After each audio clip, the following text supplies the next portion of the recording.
मुझ में बने रहो यीशु मसीह कहते तुम मुझ में बने रहो और मैं तुम में, जैसे डाली यदि दाखलता में बनी न रहे, डाली यदि दाखलता में नहीं बनी रहती तो अपने आप से नहीं फल सकती। अपने आप से नहीं फल सकती। वैसे ही तुम भी यदि मुझ में बने न रहो, वैसे तुम भी यदि मुझ में बने न रहो तो नहीं फल सकते। नहीं फल सकते। ये 7 5 6 मैं दाखलता हूँ, मैं दाखलता हूँ तुम डालिया हो, और तुम डालिया हो, जो मुझ में बना रहता है, जो मुझ में बना रहता है, और मैं उसमें, जो हाँ मुझ में बना रहता है और मैं उसमें, वो बहुत फल फलता है। वो बहुत फल लाता है। क्योंकि मुझसे अलग होकर तुम कुछ भी नहीं कर सकते। हाँ, मुझसे अलग होकर तुम कुछ नहीं कर सकते। यदि कोई मुझ में बना न रहे, हाँ तो वो डाली के समान फेंक दिया जाता, हाँ और सूख जाता है, और लोग उन्हें बटोर कर आग में झोंक देते हैं, और वे जल जाती है। फिर आगे, यदि तुम मुझ में बने रहो, हाँ और मेरा वचन तुम में बना रहे, तो जो चाहे मांगो और वो तुम्हारे लिए हो जाएगा। आमेन। तो यहाँ यीशु मसीह कहते सच्ची दाखलता में हो।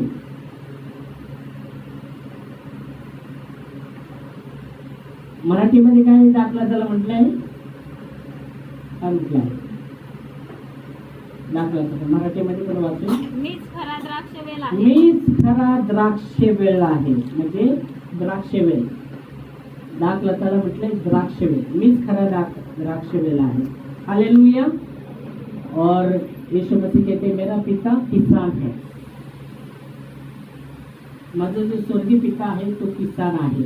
आणि येशू तिथं जसं 1 ते 1 पासून आम्ही 7 वचनामध्ये पाहिलं आहे, हे जे बी वचन आहे प्रभूमध्ये बनून राहण्याविषयी बोलत आहे. हालेलुया। प्रभूमध्ये आम्हाला बनून राहणं, त्याचं वचन आमच्यामध्ये बनून राहणं, प्रभू भोजच्या विषयी ते बोलत आहे. Hallelujah, praise Lord, hallelujah. त्याच्या संगतीमध्ये बनून राहणं, त्याच्याविषयी प्रभूचं वचन सांगत आहे. आणि म्हणून तर यीशु म्हणतो सच्ची दाखलता मैं हूँ, मेरा पिता किसान है, और जो डाली मुझ में है फिर भी नहीं फलती, मुझ में होकर भी नहीं फलती. अभी यीशु मसीह में होकर वो कैसे नहीं फल सकते? यीशु मसीह कहते जो मुझ में बना रहता है ना, जो मुझ में बना रहता है और मैं उसमें बना रहता है, वो बहुत फल लाता है, वो बहुत फल लाता है. पर यह वचन आप जब देख रहे कि यीशु मसीह ये भी बात कर रहे हैं, जो मुझ में है वो डाली पर फलती नहीं, तो मैं सोच रहा हूँ कैसा हो सकता है. तो याद तुरंत आता है यीशु मसीह ने वो दाखला बोला था, कुछ बीज ऐसे डाल रहे थे, कुछ वचन कहता है बीज किधर गिरे? झाड़ियों में गिरे. कुछ बीज झाड़ी में गिरे, कुछ बीज रास्ते पर गिरे. ओके, कुछ बीज रास्ते पर गिरे, कुछ बीज पथरीली जमीन पर गिरे, और कुछ बीज वो काटेरी में गिर गए, है ना. तो हम देखते हैं पहले रास्ते पर गिरे हुए जो बीज के यीशु मसीह ने दाखला बताया कि जो प्रभु का वचन सुनता है पर समझता नहीं, तो वो उस उदाहरण के लिए यीशु मसीह का जो रास्ते पर जो बीज गिरे हैं तो पंछी आकर उनको चुन कर लेके जाता है ना. तो वैसे यीशु मसीह जब बात कर रहे कि जो रास्ते पर जो बीज गिरे हैं वो ऐसे लोग हैं जो वचन को सुनते पर समझते नहीं, तो वो दुष्ट आकर उनके मन में जो भी बोया है वो चुरा कर लेके जाता है और वो निष्फल होते हैं. दूसरे व्यक्ति के विषय में, दूसरे प्रकार की व्यक्ति के विषय में कहा गया है, कुछ बीज पथरीली जमीन पर गिरे. तो वो लोग ऐसे हैं कि वचन को सुनते आनंद से, पर उनको जड़ न होने के कारण थोड़ी देर तक टिकते हैं, फिर कुछ ये हुआ तो सूख जाते हैं जड़ न होने के कारण. दूसरे प्रकार के लोग. तीसरे प्रकार के लोग जो बीज के विषय में बात किया है, जो झाड़ी में गिरे हुए, तो वो लोग ऐसे हैं कि संसार की चिंता, धर्म का लोभ उनको बढ़ने नहीं देता. तो वो कहते हैं कि वो बीज तो आया पर वो चारी बाजू से जो काटे थे उनको उसको बढ़ने नहीं दिया।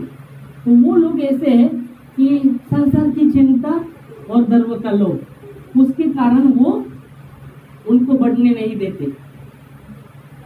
पर कुछ बीज अच्छी भूमि पर गिरे, अच्छी भूमि पर वो लोग हैं कि वचन सुनते हैं और वैसे ही करते वो फल लाते हैं।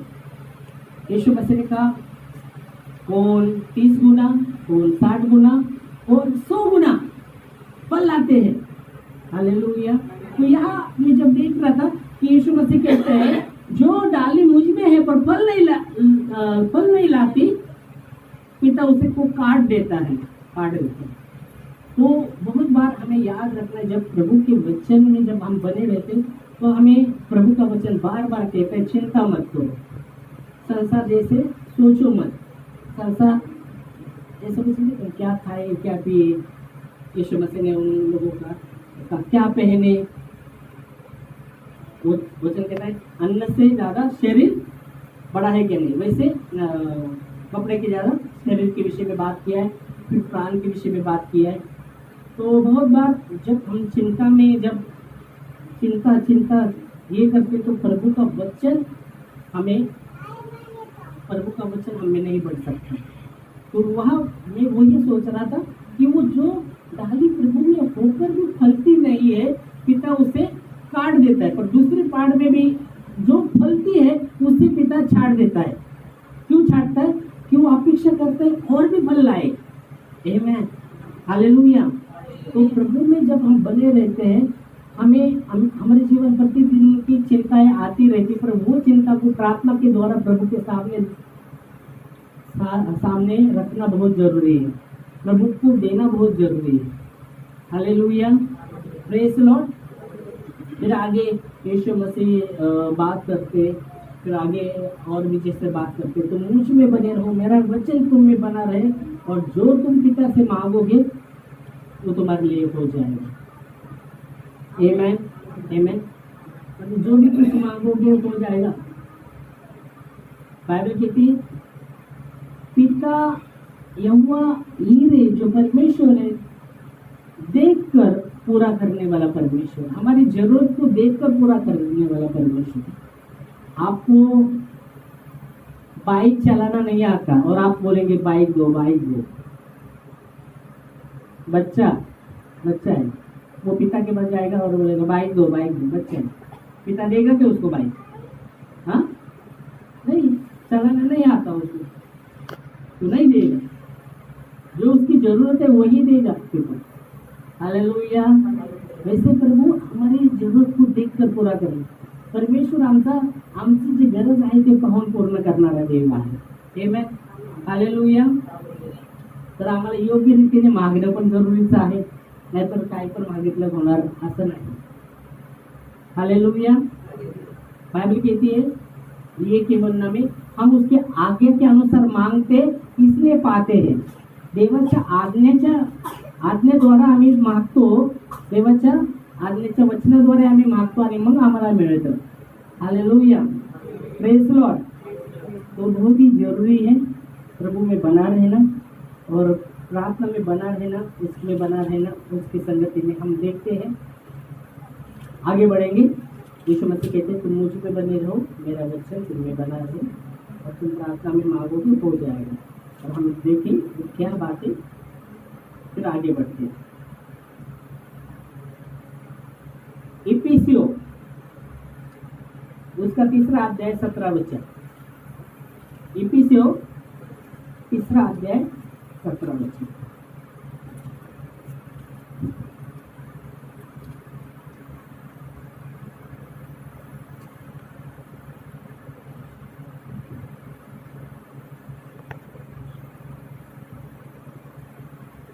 और विश्वास के द्वारा हाँ, मसीह तुम्हारे हृदय में बसे, तो यह वचन कहते हैं विश्वास के द्वारा मसीह तुम्हारे हृदय में निवास करे, कि तुम प्रेम में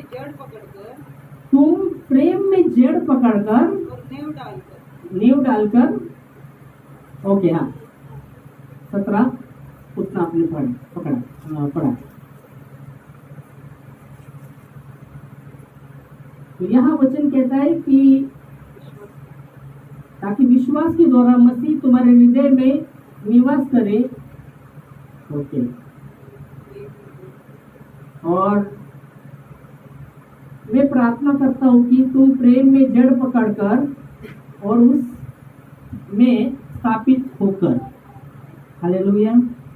क्या कहता है कि विश्वास, पौलुस कहता है विश्वास के द्वारा मसीह तुम्हारे हृदय में निवास करे। हालेलुया। प्रभु हमारे हृदय में निवास करे, हमारे हृदय में निवास करे। इसलिए प्रकाश यहाँ पौलुस बोलता है कि विश्वास के द्वारा मसीह तुम्हारे हृदय में निवास करे। पौलुस कह रहा है, और मैं प्रार्थना करता हूँ कि प्रेम में जड़ पकड़कर तुम स्थापित हो जाओ। हालेलुया। विश्वास के द्वारा मसीह तुम्हारे हृदय में निवास करे। प्रकाश वाक्य 3:20 में यीशु मसीह कहते हैं, मैं द्वार पर खड़ा हूँ, खटखटा रहा हूँ, जो कोई मेरा शब्द सुनकर द्वार खोलेगा और द्वार खोलेगा तो मैं भीतर जाऊंगा, उसके साथ भोजन करूंगा, वो मेरे साथ भोजन करेगा। हालेलुया।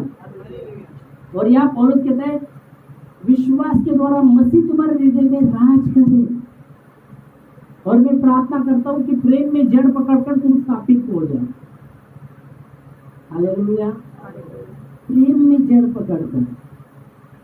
हालेलुया।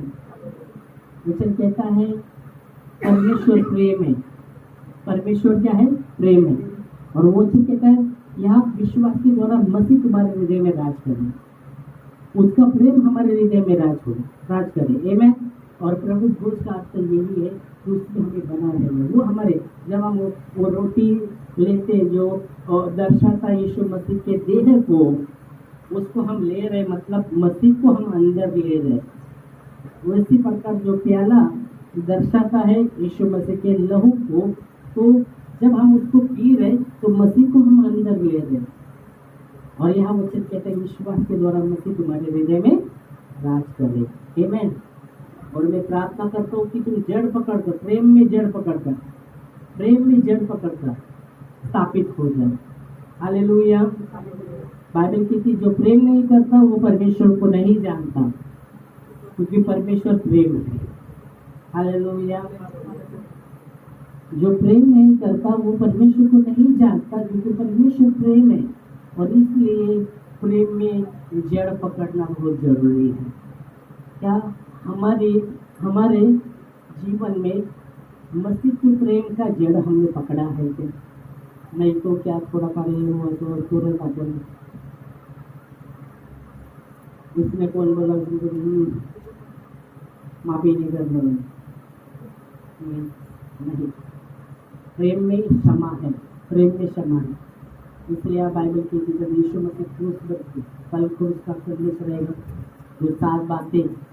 पहली बात में यीशु मसीह कहता है पिता इन्हें क्षमा कर। आज नहीं बोलूँगा, एक शब्द पकड़ूंगा कि पिता क्षमा करिए, क्या कर रहे इनको पता नहीं है। वो जो लोग मार रहे थे यीशु मसीह को, मार रहे थे, उसको दर्द दे रहे थे, उनके विषय में पिता के पास यीशु मसीह प्रार्थना करते, पिता इन्हें क्षमा करिए, क्या कर रहे इनको पता नहीं है। हालेलुया। तो प्रेम में क्षमा है। तो यहाँ वचन कहता है कि वो जड़, प्रेम की जड़ हमारे अंदर जड़ पकड़कर हम स्थापित होना है। आमीन।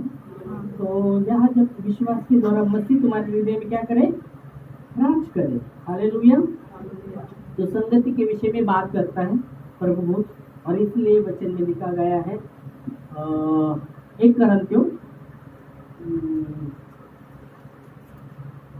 Corinthians 1:9 में लिखा गया है परमेश्वर विश्वास योग्य है और उसने आपको और मुझे मसीह की संगती में बुलाया है। परमेश्वर विश्वसनीय आहे आणि त्यांनी तुम्हाला आणि मला प्रभूच्या संगतीमध्ये बोलवलं आहे, पाचारण केलं आहे। आम्ही वाचूया। परमेश्वर सच्चा है इसने तुमको अपने पुत्र महिमा हमारे प्रभु यीशु मसीह के हाँ, संगति में बुलाया। परमेश्वर सच्चा है जिसने अपने पुत्र यीशु मसीह की संगति में आपको और मुझे बुलाया है। हालेलुया। Praise Lord. तो प्रभु भोज सहभागिता को भी दर्शाता है। प्रभु के साथ हमारी सहभागिता, संगति, खास करके संगति कहूँगा, प्रभु के साथ हमारी संगति होना बहुत जरूरी है। प्रभु का वचन है, जब प्रभु के साथ हमारी संगति होती है, हालेलुया, हमारी संगति हमारे संग। फिर और एक वचन देखेंगे, फिर हम आगे बढ़ते हैं। 1 Corinthiयों 10:17 में सहभागिता के विषय में हम देखते हैं, तो संगति के विषय में 1 Corinthiयों 10 और 17 वचन। इसलिए कि एक ही रोटी है, इसलिए कि एक ही रोटी है, तो हम भी जो बहुत है, देखो वचन कहता है इसलिए कि एक ही रोटी है जो हम बहुत है, हम एक यहाँ होते हम बहुत है और एक ही रोटी है। फिर आगे एक ही रोटी है, तो हम भी जो बहुत है, हम भी जो बहुत है, एक देह है। एक देह है, बहुत है। इसलिए आप देखते हैं मसीह सर है, मसीह क्या है, कलीसिया का सर है, और सर मसीह है, हम क्या है, उसके अंग है। कोई हो सकता है हाथ है, कोई पाँव है, कोई आँख है, कोई है ना। सर मसीह है, कलीसिया का सर मसीह है, तो हम उसके सर को जुड़े, उसके देह में जुड़े हुए अंग, उसके अंग। तो यहाँ वचन कहता है एक ही रोटी हम बहुत होकर भी एक देह है, देह में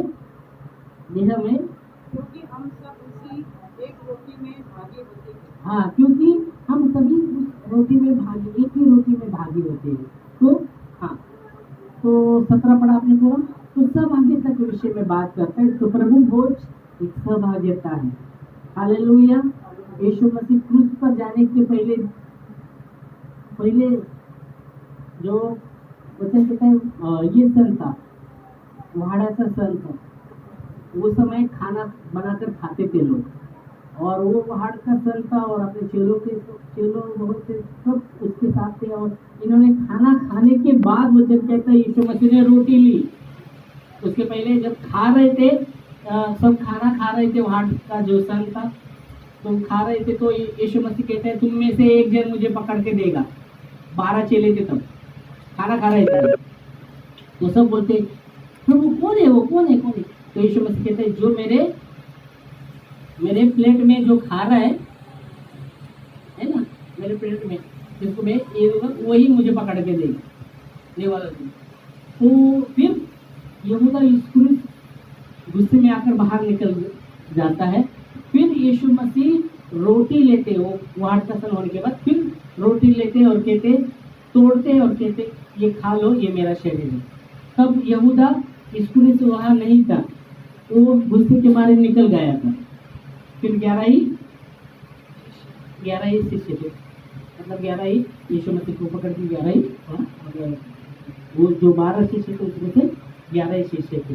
तब उनके साथ यीशु मसीह ने रोटी ली, धन्यवाद करके तोड़ी और कहा ये मेरा शरीर है, ये खा लो। फिर उसी प्रकार उसने प्याला लिया और कहा ये मेरा लहू में नया करार का वाचा है, पाप क्षमा के लिए बहाया है। हालेलुया। तो प्रभु भोज यहाँ आप देख सकते हैं,